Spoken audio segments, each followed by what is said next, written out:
Olá, turma! Então vamos adentrar um pouquinho mais aí nas metodologias do ensino de artes. Nessa aula a gente vai dar continuidade às formas de linguagem que a gente iniciou na aula anterior. Nós falamos sobre a linguagem corporal, que é tudo aquilo que tem a ver com o nosso corpo, são os gestos, são as expressões corporais, são os gestos, são as expressões faciais, enfim, tudo que é ligado ao corpo. Nessa aula a gente vai ver um pouquinho sobre a linguagem visual, a linguagem sonora e a linguagem cênica. Então, o que é a linguagem visual? É todo tipo de comunicação que se dá através de imagens e símbolos. Então, tudo que é ligado a imagens e símbolos, que a gente é capaz de se comunicar, olhar um quadro, por exemplo, está ligado à linguagem visual. E quais são os principais elementos que a gente encontra aí na linguagem visual, né? A gente encontra o ponto, que é a unidade mais simples, é de onde se origina todas as formas, né? O pintor, ao desenhar um quadro, a primeira coisa que ele faz é traçar um ponto, né? De onde ele vai iniciar, de onde ele vai se basear, né? Nós temos aí a linha, que já é uma trajetória definida pelo movimento de um ponto no espaço, ou seja, é o conjunto de pontos, né? Do meu ponto eu vou traçando aí um caminho, uma trajetória e vai surgindo a linha. E nós temos a forma, que é descrita, né, pela linha, a linha que descreve uma forma, uma linha que se fecha, ela dá origem a uma forma.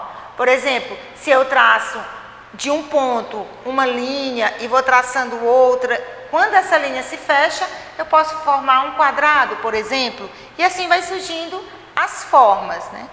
Além do ponto, da linha e da forma, outra coisa importante na linguagem visual são as cores, né? A cor é um elemento fundamental na linguagem visual. Por quê? Porque essa cor, ela vai influenciar o nosso comportamento, ela transmite mensagens e também sensações, né? Quantos de nós temos os nossos olhares fixos, né? Somos pegados a olhar para algo devido à sua cor, né? Devido à cor que nos chamou a atenção. E a textura também, né? Que é o aspecto de uma superfície. Ou seja, é como se fosse a pele de uma forma. É o que nos permite distinguir se ela é lisa, se ela é áspera, se é ondulada. Então, todos esses elementos, eles fazem parte da linguagem visual. Já na linguagem sonora, que também é bem presente em artes, envolve o uso de algum método de emissão de som. Então, tudo aquilo que nos faz nos comunicar através do som faz parte da linguagem sonora. E vale nós ressaltarmos aqui que é urgente a necessidade de nós resgatarmos no cenário educacional o estudo e a pesquisa da experimentação sonora, compreendendo que o nosso estudante é um ser ativo nesse processo de construção do conhecimento e oferecendo uma proposta didático-pedagógica adaptado a esses seres como um todo. Então é importante, principalmente no mundo em que nós vivemos hoje, nós apresentarmos para nossas crianças, para os nossos jovens, para os nossos adolescentes, essa experimentação sonora, né? Trazendo músicas, repertórios que possam fazer com que ajude na construção do conhecimento. Mas a linguagem sonora não envolve somente música, não. É tudo que envolve som. Por exemplo, buzinas, apitos, tudo que tem a ver com o som faz parte da linguagem sonora. Então, destaquei aqui um enunciadozinho, onde nos chama a atenção que nós, como pedagogos, precisamos estimular a criação, as vivências sonoras corporais e a concretização de experiências musicais dentro de nossas escolas. Isso é urgente, né? Trazer esses repertórios musicais, resgatar essa cultura musical nas nossas crianças, nos nossos alunos. E a linguagem cênica, né? que também é conhecida como uma arte performática, né? Ela compreende a prática e o estudo de todas as formas de expressão artística que envolvam representação no palco, como, por exemplo, teatro, ópera, dança, circo. As artes cênicas, né, a linguagem cênica, ela abrange o estudo e a prática de toda forma de expressão que necessita de uma representação, como o teatro, que precisa de uma representação, a música, a dança. Então, todos esses tipos de linguagem fazem parte das artes cênicas. Depois da gente conhecer esses tipos de linguagem, né, da gente entender que a linguagem corporal está ligada a tudo que eu consigo me comunicar usando o meu corpo, que a visual é mais voltado para a nossa visão, que a cênica é mais voltado para aquilo que precisa de uma representação, como o teatro, por exemplo, e que a sonora está ligada ao som, e que todas elas são muito importantes no desenvolvimento das nossas crianças, dos nossos estudantes, e devem ser trazidas para dentro da nossa sala de aula. Aí agora a gente vai percorrer um pouquinho essa questão de como a arte ela é amparada nos documentos que regem a educação. Aqui nós vamos trazer um pouquinho dos parâmetros curriculares e o ensino de arte, né? O documento de arte, que são os PCNs, né, de arte, ele vai expor uma compreensão do significado da arte na educação, explicitando conteúdo, objetivos e especificidades, tanto no que se refere ao ensino e à aprendizagem, quanto no que se refere à arte como manifestação humana. Então, os PCNs de arte, eles se dividem em duas partes, né? Na primeira parte, ele traz mais o histórico, né, da área do ensino fundamental e suas correlações com a produção de arte no campo educacional. Então, ele traz aí nessa primeira parte mais uma contextualização histórica.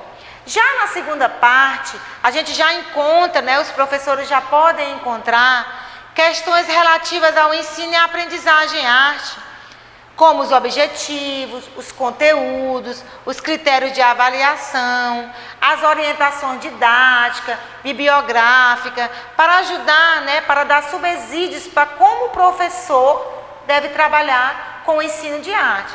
Então, assim se divide os parâmetros curriculares, né, de arte. Na primeira parte, a contextualização histórica e na segunda parte, mais a questão mesmo de ensino e aprendizagem, voltados para os conteúdos, objetivos, que deve ser trabalhado com a disciplina de artes. Então, desde o início da história da humanidade, a arte ela sempre esteve presente em praticamente todas as formações culturais. Antes da arte estar dentro da escola como disciplina, ela já está presente na história da humanidade. E a gente pode constatar isso nas gravuras, encontradas em cavernas, né, onde o homem já conseguia ali se comunicar através de um desenho, né, através da arte. No entanto, a área que trata da educação escolar em artes, ela tem um percurso relativamente recente, né? Ela coincide muito com as transformações educacionais que caracteriza aí o século XX em várias partes do mundo. Então, toda aquela revolução, todas aquelas transformações que a sociedade passou, que a educação passou, também artes fez parte de tudo isso. Também aconteceu com a disciplina, né, com as artes. Analisando a história do ensino de arte no Brasil, nós podemos observar que acontece aí uma integração de diferentes orientações quanto às suas finalidades, à formação e atuação dos professores, mas principalmente quanto às políticas educacionais e os enfoques filosóficos, pedagógicos e estéticos. Se a gente analisar aí todo o histórico do ensino de artes no Brasil, a gente percebe que foi feito aí um percurso, né? Eu destaquei aqui algumas das nomenclaturas em que essa arte vem aparecendo no decorrer da história, né? Ela já foi vista apenas como desenho técnico, como trabalhos manuais, como música, como canto orfeônico. Então ela fez todo esse caminho até chegar aqui, na LDB de 71. Então, com a Lei de Diretrizes e Bases de 71, a arte ela começa a ser incluída aí no currículo escolar, com o título de Educação Artística. Eu acredito que vocês podem lembrar, né, que a arte ela já foi vista dentro das escolas como educação artística. Mas aí ela era considerada apenas uma atividade educativa, ela não era considerada uma disciplina. Então, mesmo assim, já foi um avanço, né, essa Lei de Diretrizes e Bases da Educação de 71. Essa lei dizia que essa educação artística, ela precisava ser desenvolvida várias linguagens. Deveria ser incluída no conjunto das atividades artísticas, as artes plásticas, educação musical, artes cênicas, enfim. Com toda essa visão, com tudo isso que precisava ser incluído dentro dessa atividade educativa chamada educação artística, os professores eles ficaram meio que apreensivos, porque muitos deles não estavam habilitados e menos ainda preparados para o domínio de todas essas linguagens. Então, com esse cenário acontecendo, surge aí nos anos 80 um movimento chamado Arte-Educação. Esse movimento, ele possibilitou mais discussões, né? Principalmente acerca desse professor, né? Da falta de preparo desse professor, do isolamento dele dentro da escola. Então, com esse movimento de arte-educação, foi logo depois surgiu aí a LDB, que rege a nossa educação nos dias de hoje, que é a Lei 9.394 de 96. E aí essa educação artística passa a ser chamada arte. É considerada obrigatória na educação básica e incluída na estrutura curricular como área, com conteúdos próprios, ligados à cultura artística e não apenas como atividade, como era vista na LDB de 71. Eu coloquei aqui um artigo, né, como é que ela aparece na LDB de 96. Né? O ensino da arte constituirá um componente curricular obrigatório nos diversos níveis da educação básica, de forma a promover o desenvolvimento cultural dos alunos. Então, aí com a LDB de 96, a então chamada educação artística passa a ser uma disciplina obrigatória, né, com área própria, com conteúdos próprios, com objetivos próprios da área. Então, depois da gente percorrer um pouquinho esse histórico, né, da gente conhecer um pouco dessa linguagem que a arte traz e de perceber que a arte vem se transformando, assim como a sociedade, assim como a educação como um todo, a gente termina essa aula com essa frase, né?